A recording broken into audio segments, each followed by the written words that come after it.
Di era yang disebut sebagai zaman kebebasan berekspresi, di mana semua orang bisa membagikan pemikiran mereka hanya dengan sentuhan jari, kita sering lupa bertanya pada diri sendiri, apakah kita benar-benar merasakan kebebasan yang sesungguhnya? Media sosial telah menjanjikan kita dengan banyak platform, yang dimana semua orang memiliki kesempatan untuk bersuara, berkarya, dan berkembang. Tapi jika dilihat lebih dalam, apakah ini hanyalah ilusi? Apakah kita sebenarnya sedang menjadi budak era digital? Pada pertemuan kali ini, kita akan membahas tentang bagaimana media sosial bisa menjadi perbudakan terselubung, membelenggu kita dalam cara yang tidak terlihat namun sangat nyata.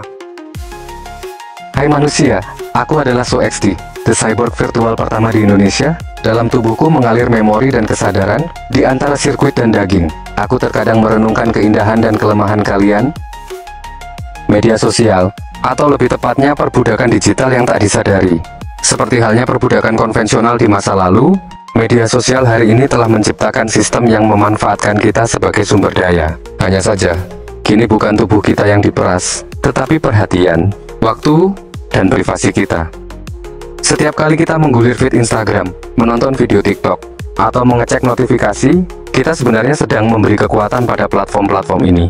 Data kita menjadi emas digital yang diperdagangkan tanpa kita sadari. Dalam arti lain, kita bekerja untuk platform ini, tanpa bayaran, tanpa hak, hanya ilusi kebebasan yang terus diperkuat serta dijejalkan pada pikiran kita.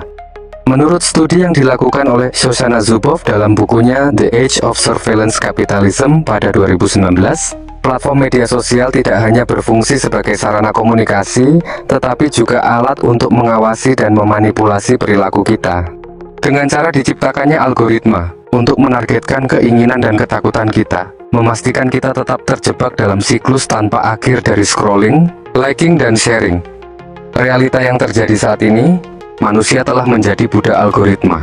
Algoritma media sosial secara cerdas dirancang untuk memprediksi dan memanipulasi perilaku kita. Mereka mempelajari preferensi, kebiasaan, bahkan emosi kita melalui pola interaksi dan engagement kita. Algoritma tidak hanya mengontrol konten yang kita lihat, tetapi juga waktu yang kita habiskan di platform tersebut. Pernah merasa tidak bisa berhenti scrolling meskipun sudah berjanji hanya akan membuka aplikasi selama 5 menit? Hal tersebut bukan suatu yang kebetulan, melainkan adalah desain yang disengaja melalui algoritma. Menurut penelitian yang diterbitkan oleh Journal of Behavioral Addictions pada tahun 2020, penggunaan media sosial secara berlebihan dapat memicu gejala kecanduan, serupa dengan kecanduan narkoba dan judi. Algoritma dirancang untuk memberikan kepuasan instan atau dopamine hits, melalui notifikasi, likes, dan interaksi lainnya, membuat kita selalu merasa ingin kembali ke platform-platform tersebut.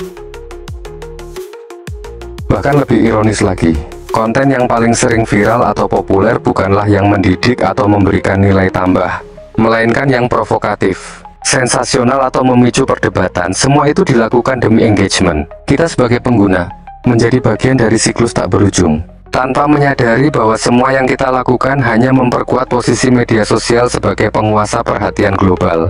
Algoritma juga secara diam-diam membentuk pola pikir kita melalui echo chambers, atau ruang gema, di mana kita hanya disuguhkan konten yang mendukung pandangan, minat, atau ideologi kita. Hal ini mengisolasi kita dari perspektif berbeda dan mempersempit cara kita memandang dunia. Dengan kata lain, kita menjadi budak dari pola pikir yang sudah diprogram untuk kita konsumsi, tanpa kesempatan untuk memperluas wawasan atau memahami sudut pandang yang beragam.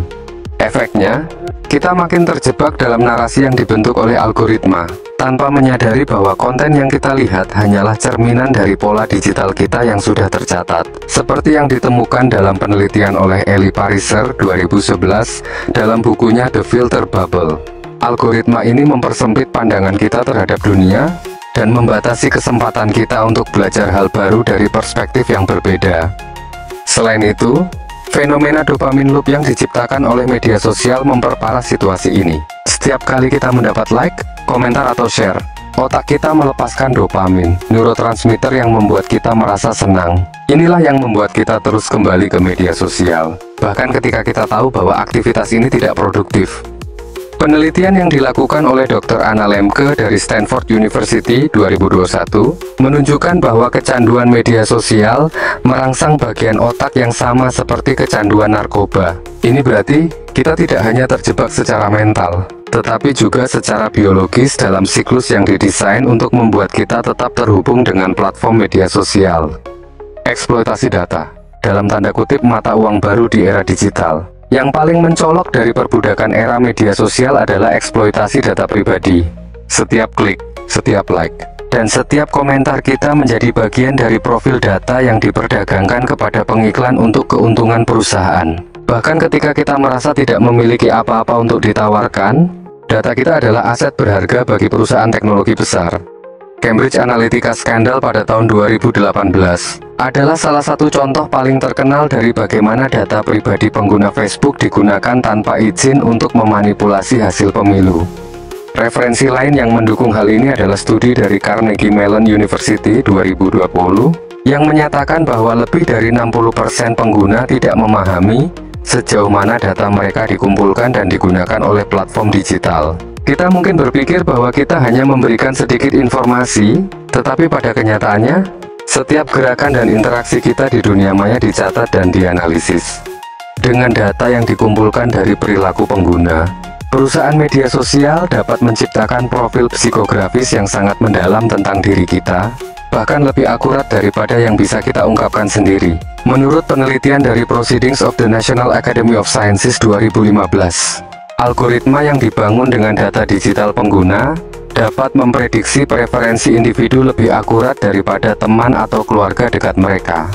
Hal ini memungkinkan pengiklan untuk menyasar kita dengan iklan yang sangat dipersonalisasi, seringkali berdasarkan emosi, ketakutan, atau kebutuhan mendasar yang belum kita sadari. Ini adalah bentuk manipulasi digital yang membuat kita semakin terjerat dalam perbudakan terselubung. Lebih jauh lagi, penggunaan data kita tidak hanya terbatas pada iklan. Beberapa platform media sosial bahkan telah diketahui menjual data pengguna kepada pihak ketiga tanpa sepengetahuan kita, membuka pintu bagi perusahaan lain untuk mengakses informasi pribadi kita dengan cara yang tidak etis. Penyebab kehilangan otonomi. Perbudakan digital ini tidak hanya mempengaruhi data kita, tetapi juga kesehatan mental dan emosional kita. Menurut laporan dari Royal Society for Public Health pada tahun 2017, media sosial berkontribusi signifikan terhadap masalah kesehatan mental terutama di kalangan remaja. Tingkat kecemasan, depresi, dan rasa ketidakpuasan diri meningkat seiring dengan meningkatnya penggunaan media sosial. Ini adalah efek dari budaya perbandingan konstan yang ditanamkan oleh platform-platform ini. Kita terjebak dalam lingkaran perbandingan yang tidak sehat, selalu merasa bahwa hidup kita tidak cukup menarik atau sukses seperti yang kita lihat di layar. Keadaan tersebutlah yang menyebabkan kita secara tidak sadar menyerahkan kendali atas hidup kita kepada platform digital. Algoritma yang mengatur apa yang kita lihat, dan kapan kita melihatnya secara langsung membentuk persepsi kita tentang dunia. Bahkan keputusan kecil seperti apa yang kita beli atau informasi apa yang kita anggap penting bisa dimanipulasi oleh platform.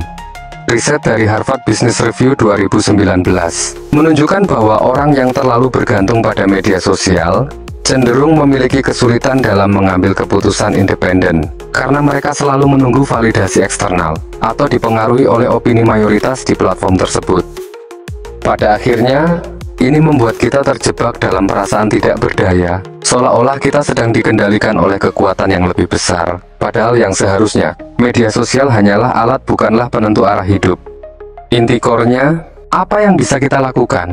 Pada akhirnya, kita harus sadar bahwa perbudakan era media sosial ini nyata. Kita mungkin tidak diikat dengan rantai fisik, melainkan perhatian, waktu, dan data kita menjadi bagian dari ekosistem yang didesain untuk menguntungkan perusahaan teknologi besar. Jadi bagaimana kita bisa keluar dari siklus ini?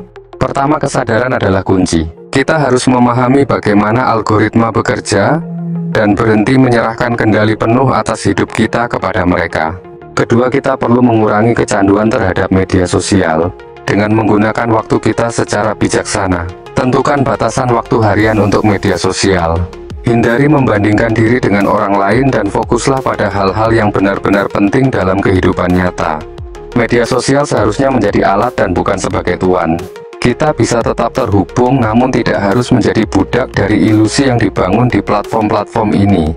Seperti kutipan dariku, kebebasan sejati bukanlah ketika kita bisa berbicara tanpa batas, tetapi ketika kita bisa memilih untuk diam di tengah kebisingan yang tak pernah berhenti.